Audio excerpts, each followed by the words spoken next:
Hey guys, അപ്പോൾ ഓണമൊക്കെ ആയതുകൊണ്ട് നമ്മൾ രാവിലെ തന്നെ അമ്പലത്തിലൊക്കെ പോയിട്ട് വന്നിട്ടുണ്ട്. ഇന്ന് ഓണക്കൊടിയൊക്കെ എടുത്തിട്ടാണ് അമ്പലത്തിൽ പോയത്. അങ്ങനെ എപ്പോഴും ഓണക്കൊടി കിട്ടാറില്ല. ഇത്തവണ ഓണക്കൊടി കിട്ടിയിട്ടുണ്ട്. ഓണക്കൊടി ഇട്ട് അമ്പലത്തിലൊക്കെ പോയത്. അമ്പലത്തിൽ പോയിട്ട് നേരെ നമ്മൾ പായസം ഉണ്ടാക്കി. അപ്പോൾ പായസം ഉണ്ടാക്കുന്നതാണ് എൻ്റെ ഡ്യൂട്ടി, ബാക്കിയൊക്കെ അമ്മയുടെ ഡ്യൂട്ടിയാണ്. അപ്പോൾ പായസമൊക്കെ ഉണ്ടാക്കി കഴിഞ്ഞ് നല്ല ചോറും സാമ്പാറും മോരും ഒക്കെ കൂട്ടി നല്ല അടിപൊളിയായിട്ടുള്ള സദ്യ കഴിച്ച് പിന്നെ പായസം കൂടെ ഒക്കെ കുടിച്ചിട്ട് നമ്മുടെ സദ്യ നമ്മൾ അവസാനിപ്പിച്ച് പിന്നെ നമ്മൾ നേരെ പോകുന്നത് നമ്മുടെ ക്ലബ്ബിലേക്കാണ്. അപ്പോൾ ഈ കാണുന്ന കേട്ടോ ഞങ്ങളുടെ ക്ലബ്ബ്. അപ്പം ഇനി ഒരു 3-4 ദിവസം കൂടെ ക്ലബ്ബിൽ പരിപാടിയൊക്കെ ഉണ്ട്. അപ്പം ശരിക്കും ഓണത്തിൻ്റെ ഏറ്റവും അടിപൊളി പാട്ടെന്ന് എനിക്ക് തോന്നുന്നത് ഈ ക്ലബ്ബിൽ ഓണാഘോഷ പരിപാടിയൊക്കെ കേട്ടോ. അപ്പം ആദ്യം തന്നെ അമ്മമാരുടെ വാലുവരി മത്സരമായിരുന്നേ. അപ്പോൾ നമ്മുടെ ഏറ്റവും മെയിനായിട്ട് നമ്മുടെ സ്വന്തം ഗിരിജാമ്മയാണ്. ഗിരിജാമ്മ ഇത് വാലൊക്കെ ഇട്ട് സെറ്റായിട്ട് വെപ്പുണ്ട്. അത് കഴിഞ്ഞ് നേരെ അച്ഛന്മാരുടെ വാലുവരി മത്സരമായിരുന്നു ഉണ്ടായിരുന്നത്. അവരുടെ അടിപൊളിയായിരുന്നു കേട്ടോ. അപ്പോൾ ഈ ഡാൻസ് കളിച്ച് സൂപ്പറായിരുന്നു കേട്ടോ കാണാനൊക്കെ. പിന്നെ ഇപ്പോൾ ഓണാഘോഷ പരിപാടി കാണാൻ നാട്ടിലങ്ങനെ വലിയ ആളൊന്നും ഇല്ല, കാരണം എല്ലാവരും എബ്രോഡാണ്. അതുകൊണ്ട് നാട്ടിലൊന്നും വളരെ കുറവാണ് ആൾക്കാരൊക്കെ.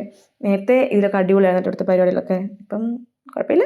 അത് കഴിഞ്ഞ് സ്വന്തം ഗിരിജാമ്മയുടെ നേതൃത്വത്തിലുള്ള വട്ടക്കളിയൊക്കെ ഉണ്ടായിരുന്നേ. അപ്പോൾ ഈ കാണുന്ന കുഞ്ഞു വലിയ മനുഷ്യനാട്ടോ എൻ്റെ അനിയൻ. അപ്പോൾ ഈ കാണുന്ന സൗണ്ട് ലൈറ്റിനൊക്കെ കറക്റ്റ് അവന് മാത്രമാണ്, അവൻ്റെ മാത്രം കഷ്ടപ്പാടാട്ടോ അതെല്ലാം. എല്ലാവരും പരിപാടി കൊണ്ട് ആഘോഷിക്കുമ്പോഴും അതിൻ്റെ പിന്നാമ്പുറത്ത് നിന്ന് നമ്മളെയൊക്കെ സന്തോഷിപ്പിക്കാൻ കഴിയുന്നത് ഇതുപോലുള്ള കുഞ്ഞു കുഞ്ഞു സെറ്റ് വർക്കുകാരുടെ ഓരോ കഷ്ടപ്പാടുകളാണ്. പക്ഷേ നമ്മളിൽ പലരും അത് കാണാറില്ല. അതിനെ വളരെ പുച്ഛിച്ച് തന്നെ കാണുന്നവരിന്നും നമ്മുടെ സമൂഹത്തിലുണ്ട്. അപ്പോൾ അത്രയൊക്കെ ഉള്ള കഴിച്ചപ്പോൾ എല്ലാവർക്കും ഒരു ഹാപ്പി ഓണമായിരുന്നു വിചാരിക്കുന്നു. Thanks for watching.